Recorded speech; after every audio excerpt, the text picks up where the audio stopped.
Hi, everybody. Welcome to college tonight. My name is Miss Wood. So let's go ahead and jump on in. Again, my name is Miss Wood. I'm the college advisor here at Eastern View High School. This is my email and my phone number. If you'd like to reach me, please feel free to reach out with any questions you might have from this presentation or just in general. Unfortunately, this is a 2-year position and I'm in my second year here at Eastern View, so I will not be here next year for you juniors who are going to be seniors, but you will have a college advisor next year, so don't worry. It's just not going to be me, sad. Okay, so let's just move on into the different paths that you can take after your senior year of high school. So you can go into a trade or career school. So you can go to a specific vocational school, even, the CTEC at Culpeper that's opening up next year, they have options. I think it's a little limiting for juniors who are going to be seniors because you don't have as much time to get into the CTEC programs. But that is an option as well. There's Job Corps, that is an option for you as a student. And then there's also, a cosmetology school here in Culpeper. So basically all of these schools or trainings are working towards one specific job or skill. So that's what a trade and career school, they're preparing you for that specific trade or specific job that you're going into. 2-year college, so a 2-year college does offer certifications for trades or careers. So if you don't want to go for the full associate's degree, you can go for a certain number of months and get your HVAC certification or something like that. And 2-year schools are typically called community colleges. There are colleges that are 2 years called junior colleges, and they offer an associate's degree, but they're more of like a guaranteed transfer program, and I'll talk about that a little bit later. The Virginia Community College system also has the guaranteed transfer program through public schools in Virginia, and we'll touch on that a little bit later. And then the 4-year college. So if you choose to go the 4-year college route, you're going to go into a program that is teaching you specific skills related to a job or career, and you are going for a bachelor's degree. So trade or career school, you're going for some type of certification. 2-year college, you could be going for a certification or an associate's degree, and then a 4-year college, you're going to get your bachelor's degree, and then after that, you would have a master's or doctoral degree. So that's kind of how the degree marks work. All right, so let's talk a little bit more about 4-year colleges. So one thing that you might be thinking of right now, and this is a good thing to think of your junior year, is testing. So if you're not familiar, Eastern View does offer the PSAT. I believe it's offered for 9th, 10th, and 11th grade students. And that's offered in-house at Eastern View. So if you're a sophomore or a freshman that's looking to kind of kickstart your college journey, the PSAT is a great way to start. So be on the lookout for announcements in that in the fall. So after you take the PSAT, you move into kind of the, bigger siblings of the PSAT, and that would be the SAT or the ACT. And what these are, they're college entrance exams. And basically they evaluate like how ready you are for college. What is your college readiness level?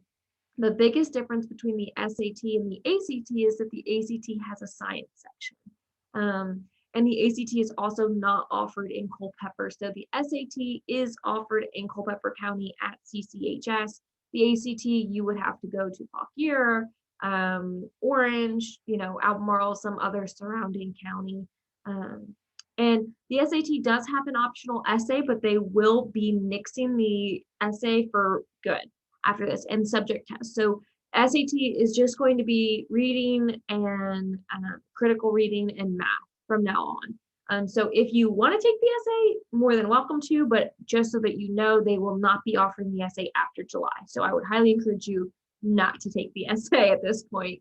And then the ASVAB. So if you're interested in going into the military at all, this is something that you should be thinking about taking. I believe it's required to take. And then this is something that is free to students, and it is through Eastern View. So definitely talk to Mrs. Stanton, the testing coordinator, if you're interested in taking the ASVAB, and look out for announcements on Google Classroom for signups. All right, so what could be important to you for your college journey? So large school versus small school. Do you want a school that you could potentially have a class size of 300, or do you want all of your classes to be that more close-knit community, say 15 to 20 students per class? It's really all about you as a student. Like where will you best succeed? Some students really value that large school culture. Sometimes athletics is a big deal to them, or they want a lot of club or organization options. And so they want to go to a larger school. Some students value that small school community. Eastern View is about 1,500 students, and that's about the size of a small college or university in Virginia. So if you feel like Eastern View was really big to you, then maybe you should be looking for smaller schools. If you felt like Eastern View and Culpeper was a little bit small, maybe we'll look in the medium to larger size range. But just think about what's your learning style. If you're going to a Virginia Tech or a George Mason, you might have classes with 300 plus students. And is that okay with you? Or can you work independently in some of those classes? So just kind of evaluate, like, what is your learning style as a student? All right, so public versus private. So what is the actual difference between the two? Well, the main difference between and private is that private schools are more expensive.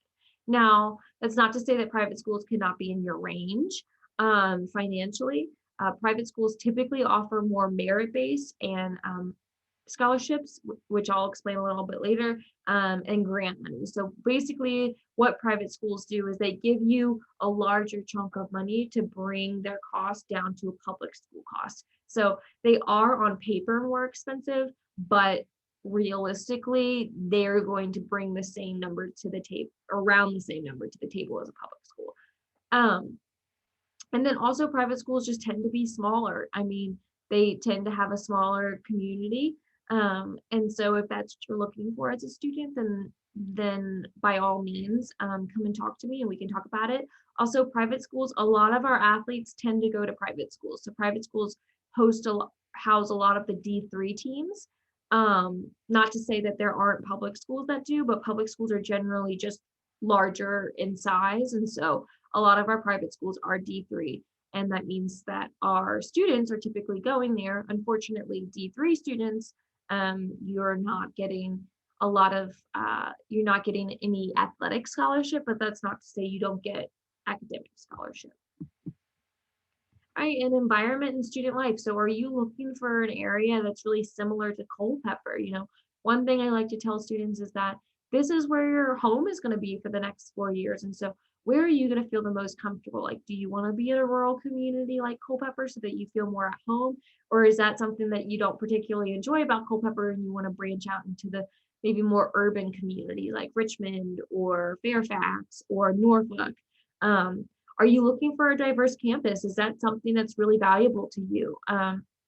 Is that something that you're really looking for in your community at your school? What kind of clubs are you interested in? Are you interested in certain student bodies that you want to be a part of? Any, club sports that you want to be a part of? Or if you're looking to continue a club into college, what does that kind of look like for you? For example, JMU is a 20,000 student campus, but it's housed in Harrisonburg, which is a very small community. Unlike, VCU is about the same size and it's in Richmond, so it feels a lot bigger. So where are you looking for your next home? And then location. So Virginia has plenty of colleges. I know so many students that are looking out of state, and that's all well and good, but the fact of the matter is that out of state is more expensive and they give you less money. I highly, highly, highly encourage all students to at least consider one school in Virginia. We are so fortunate to have such wonderful college options in Virginia, and we have a wonderful community college system here as well. So don't knock Virginia just yet. You could be 45 minutes away at UMW and feel really close to home, or you could be 6 hours away in Wise, Virginia, or at ODU in Norfolk and feel like you are days away from getting home.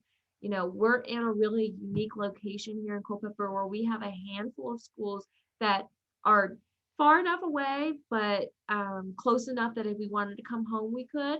And then we're at a good location where we have a lot of school options that are very far away. So don't knock Virginia just yet. And I highly encourage you to apply to at least one Virginia school. Some students are also looking at abroad schools, and I like to say that I can help you through that process if you'd like.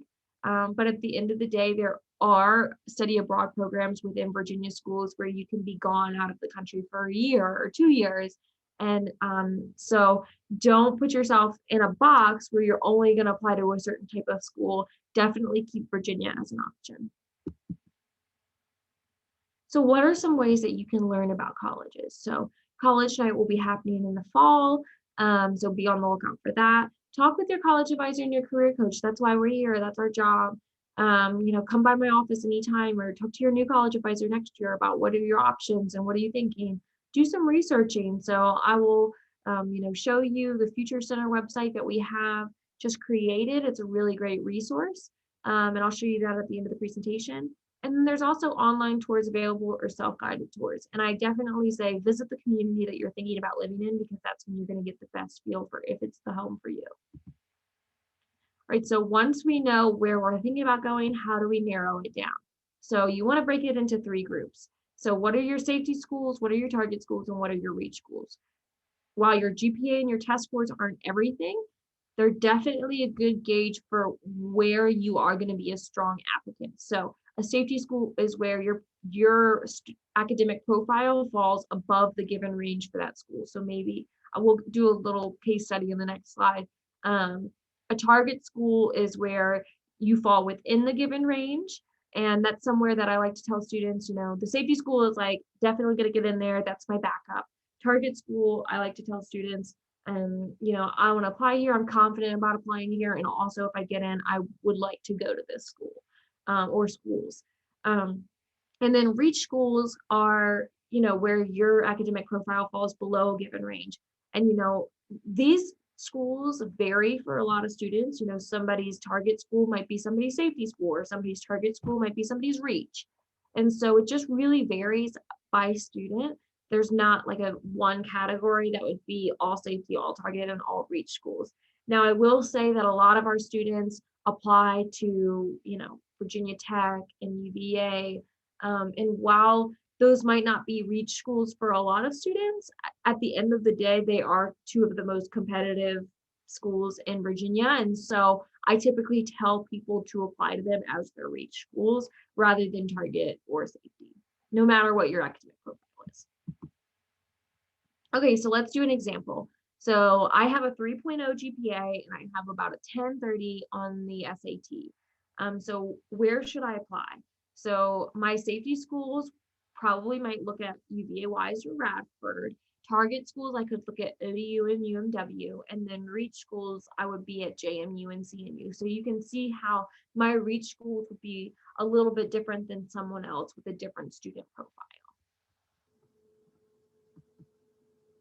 So while, GPAs and test scores are a good gauge for where you should be applying and where you would be a strong applicant, they aren't the end all be all. And I say that because colleges offer different ways for you to express who you are as a person and as an applicant. So through your essays, a lot of colleges give you the opportunity to write a personal statement.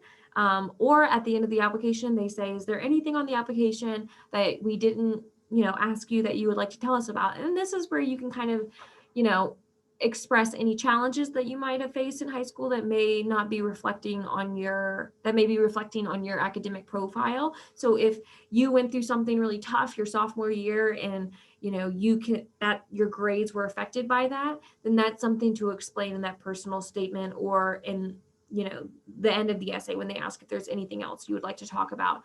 You can kind of talk about, hey, I went through a really rough time my sophomore year. That's why my grades weren't that great. This is kind of what happened, and this is how I came out of it. Extracurricular. So not just talking about clubs and sports here, but if you have had to have a job the past, 3 years of high school, that's an extracurricular, and that's what you want to put your best foot forward, and that includes working full-time or part-time, babysitting younger siblings. What do you do to, one, support yourself and your family, and then two, to spend your time outside of school? I had a student who wasn't involved in any clubs or organizations, but he taught himself different software programs in his free time, or he taught and he made a documentary. And so those are things that he could put on his application that maybe weren't a club or a sport that was school affiliated. Um, and interviews. So some colleges offer interviews in person or virtual, and that can help you if you're more of an in-person or a face-to-face kind of person. Then that might be a good option for you. You can always ask a school if you can interview with them. I know that Mary Washington offers interviews, and they offer $1,000 scholarship for students that get in and then have done the interview as well. So how do you apply? There are different platforms in which you can apply to, the most common being the Common App. And the Common App is basically one application that you apply to a bunch of different schools through. This also links to Naviance, which we'll talk about a little bit more your senior year. But there's 19 colleges in Virginia that are on the Common App. So I would say majority of students are using this as their platform to apply to colleges. You can also use the Coalition application that has about 7 different Virginia colleges and universities on there. The Coalition application it's a little bit tedious. It's self-reporting a lot of things. So you're self-reporting your transcripts, you're self-reporting a lot of your classes. So which you are kind of doing in the Common App, but there's also options to upload documents and get your counselor to send things. So the Coalition is just a little bit different, more portfolio based. There's also directly through the college or university. So, I know Radford has a really simple application on their website. So some students just choose to do that. And then there's the Common Black application. So what that is that's a common application essentially for HBCUs. And what HBCUs are is they are historically Black colleges and universities in Virginia and around the country. There's 58 of them on there. And so what you do is you pay a $20 one-time fee, and then you can apply to however many HBCUs you'd like to apply to. And I believe that all of the HBCUs in Virginia are on there except for Hampton University, which Hampton is on the Common App. So it doesn't matter, like the biggest takeaway from this slide is that it does not matter what type of application you use. For a student who is applying to schools that are only on the Common App, it would make sense for them to apply only through the Common App, even if some of their schools are on the Coalition app. For students who they have one school on the Common App, one school on Coalition, one HBCU, that would probably be a situation where the student should probably apply directly to the university because they don't have one common area of where they can apply to. So this is basically whatever is going to make it easier for you as an applicant.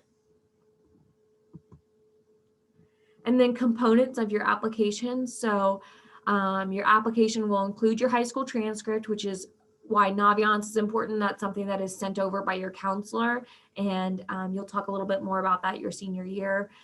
Sometimes colleges allow you to submit a recommendation letter, or sometimes they require it, and this is typically from a teacher or a staff member or a community member, somebody that knows you very well. Some of the more competitive schools might like to see recommendation letters from your core teachers. And I say competitive schools, what I really mean is if you're applying to an engineering program somewhere, you're probably going to want to get a recommendation letter from a math or science teacher. If you're applying to a nursing program, you're probably going to want to get a recommendation letter from a science teacher or potentially someone in the community, maybe if you volunteered at a nursing home or something like that. So different programs require, different things. And so it's kind of, they don't tell you that you need to do a math or science teacher for engineering, but that's why you should come and talk to me or your counselor about it, because we kind of have been through this a little bit and we know what they are expecting and what they like to look at on applications. And then sometimes they require SAT or ACT scores. So a lot of schools have been going test optional due to COVID, and that might be the case for you as well, the class of 2022. So That is something that might be required. It might be optional. Also, again, some programs require the SAT or the ACT score. So if you're applying to nursing programs, they might require you to submit an SAT score. If you're applying to engineering programs, they might require an SAT score. And the reason why I use those two is because those are two of the most competitive programs that a lot of students apply to at EV. And then again, the personal statement, which we just touched on. I did want to note that the FAFSA, which is the free application for federal student aid, which we'll talk about in a little bit, it is not required, but it is highly, highly, highly encouraged by colleges for students to receive any type of scholarship money, grant money, or loans. And we'll talk about that a little bit later. So if you're really worried about your GPA and test scores, and then, talking about what other things that you can add to your application, you don't really feel that confidence still, there are different options for you. So, one, talk to your counselor, your college advisor, and your career coach about these opportunities, because, we're the ones that have been through it and we can help walk you through these processes. There's junior colleges. So basically they're kind of like community college, but with the 4-year vibe. So you would be living on campus with a group of people at a junior college. And there's one in Virginia called Richard Bland. And then they have an agreement like VCs, like the Virginia Community College system does, where they have a guaranteed admission program with public schools in Virginia. And then work on your GPA. So it's not too late, depending on where you're at in school. It's really never too late to work on your GPA. I know we're getting in the later end of the semester here, but really finish strong and then come into next semester swinging. I know it's been super hard, virtual learning and everything this year, but you all can do it. Reach out to your teachers and get that help that you need, or talk to somebody who can get you that help, because we want you to succeed and we want you to have opportunities after high school. And then community college, which is a wonderful option, and we're actually going to jump into that right now. So community college offers a really great start to college. It's more affordable than a 4-year college. So basically what a lot of students do is they do the guaranteed admissions program, where they do 2-year at community college and they get an associate's degree, and then they do the transfer program, and then they'll transfer and do 2 years at a 4-year college. Depending on what programs you're looking at, it looks different for every student. But it is a really great stepping stone from high school to college. If maybe you don't feel socially or academically ready to go straight into that 4-year college or university, then community college is a wonderful option. And like I said, it is more affordable than a 4-year college, absolutely. And it can be covered potentially by grant money given from the state or the federal level. And then the guaranteed admissions program. So basically, the guaranteed admissions program is when students spend 2 years at a community college, and they plan on transferring to a 4-year college. That 4-year college has an agreement with the Virginia Community College system that says, okay, as long as your students get a certain GPA, they are automatically admitted into our school. Yes, you still have to fill out an application, but it's not kind of like cutthroat as, high school applying to 4-year colleges. You are automatically admitted. So I believe UVA, for most of their programs, they require a 3.5 at a community college or higher. And if you have a 3.5 at a community college or higher, then you're automatically admitted into UVA. So that's how that works. And a lot of students do choose that route. One thing to note is that, again, specific programs, mainly engineering and nursing programs, some design programs, or with VCU arts programs, they might be a little bit different too. They have different requirements. So UVA as a whole might say, okay, to get into our sociology, psychology, or, biology department, you need a 3.5 GPA, but to get into our engineering program, you have to have XYZ as well, or a higher GPA. So it just really depends by program, and we have resources for you to look that up. And it does not require the SAT or the ACT. Community college, you do not have to take an entrance exam. They just use the classes that you have taken in high school. Sometimes if you have not taken, I believe, like Algebra 2 and one other class, then they will have you take maybe the VPT or another placement exam, but you do not have to take the SAT or the ACT. And then a couple of quick facts about community college. So if you're taking dual enrollment now, you're already enrolled in Germanna Community College. Everybody is accepted into community college. So, even if you have a really low GPA or you're worried about that, it doesn't matter. You get a fresh start when you go to community college, clean slate, start off at 0 or start off at 4 really and work your way. So get a clean slate when you apply to community college, and everybody is accepted. So there are honors programs at community college. There are clubs, there are student government organizations. A community college, I think, is a little bit misunderstood for not having any type of student life or anything like that, and they do.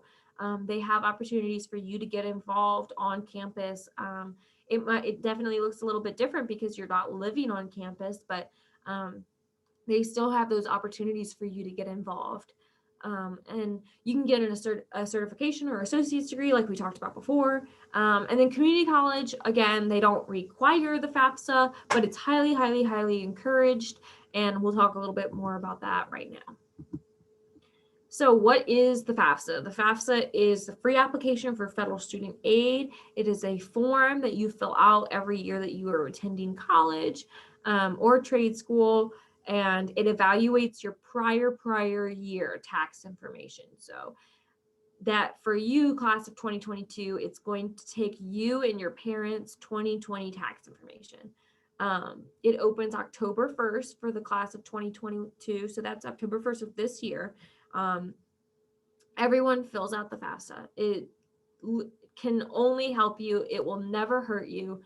I know we have a lot of students who might have undocumented parents and be a little bit afraid about that. Don't worry, this is just going straight to the college. It does not hurt your credit score. This, again, I cannot stress enough that this can only help you. It will not hurt you. If you think that you don't qualify for aid, please still fill it out. You never know. If your student is high achieving, but maybe you have a high household income and you don't get those like high need grant money or scholarship money, your student can still get a merit-based scholarship. But that school is not going to award that to your child unless they fill out the FAFSA.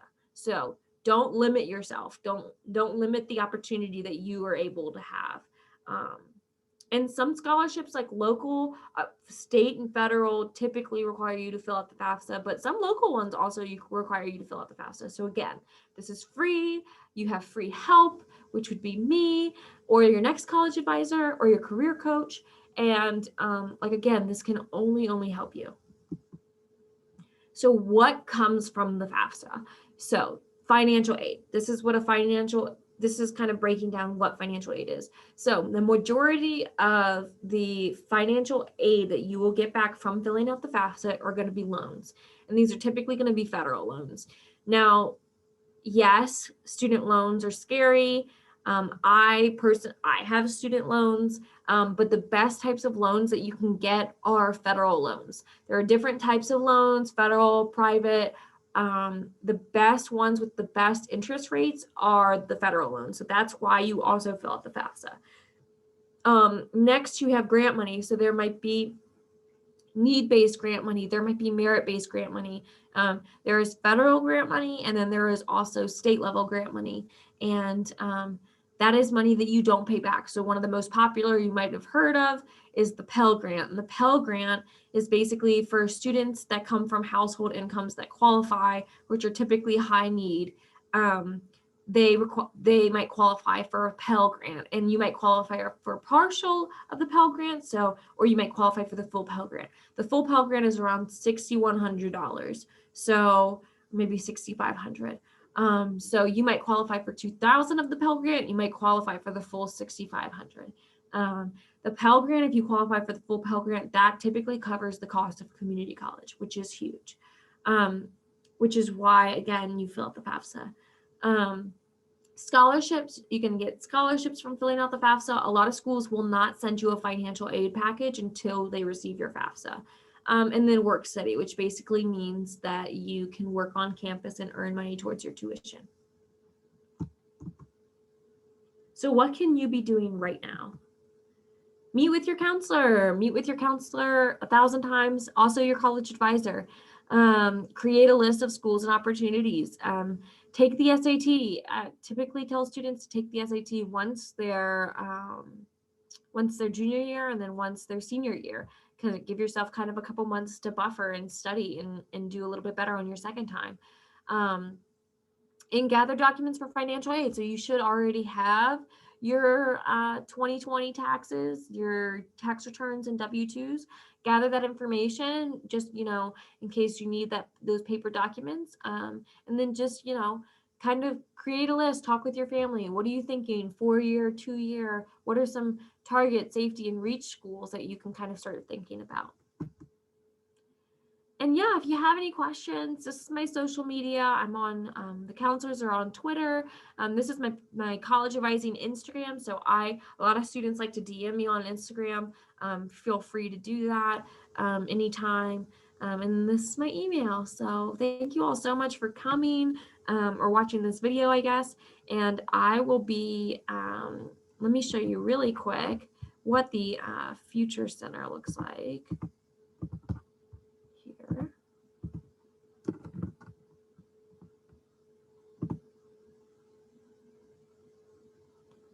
So this is the Future Center, and I will show you how to get it from the Eastern View homepage.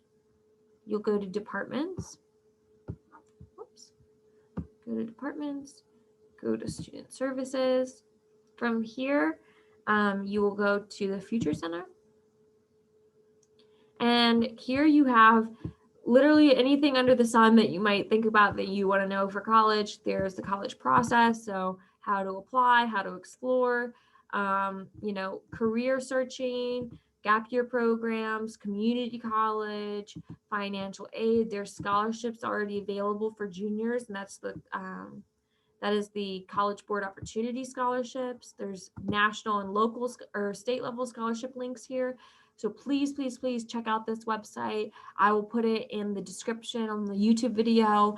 And yes, please utilize this resource as a tool. But again, thank you all so much for coming. I appreciate you, and reach out with any questions that you might have.